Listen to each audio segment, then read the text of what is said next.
নমস্কার, আশা করি সবাই ভালো আছেন। আমি শ্রমণ, আর আপনারা দেখছেন নুনমরিচ। এই মুহূর্তে আমি দাঁড়িয়ে আছি কলকাতার পাটুলিতে। আপনারা যারা ঘরে বসে বোর হচ্ছেন এবং বিকেলবেলায় কোথায় যাবেন ভেবে পাচ্ছেন না, চোখ বুজে চলে আসতে পারেন কলকাতার এই পাটুলিতে।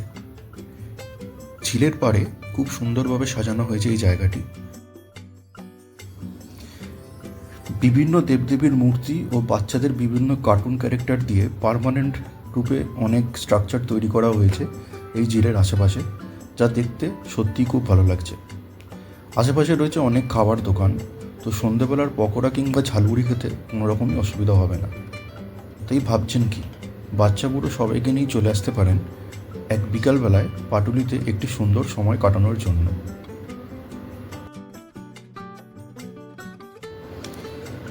রুবি থেকে যে কাউকে পাটুলি জিজ্ঞাসা করলে একাধিক বাস এখানে আসছে এবং এখন অরেঞ্জ লাইন মেট্রো চালু হয়ে গেছে।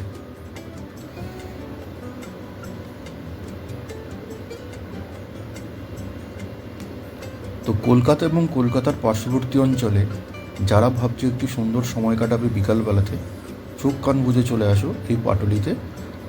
গ্যারেন্টি দিচ্ছি, একটি সুন্দর বিকেল কাটাতে আপনি বাধ্য।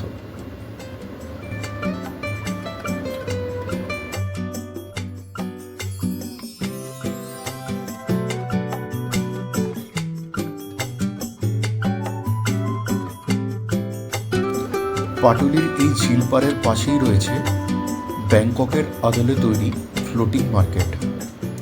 প্রথম যখন ফ্লোটিং মার্কেটটি স্থাপনা করা হয়েছিল, মিডিয়া এবং খবরের কাগজে প্রচুর হাইপ ক্রিয়েট করা হয়েছিল। প্রথম প্রচুর ভিড়ও হচ্ছিল, কিন্তু এখন এর অবস্থা খুবই শোচনীয়।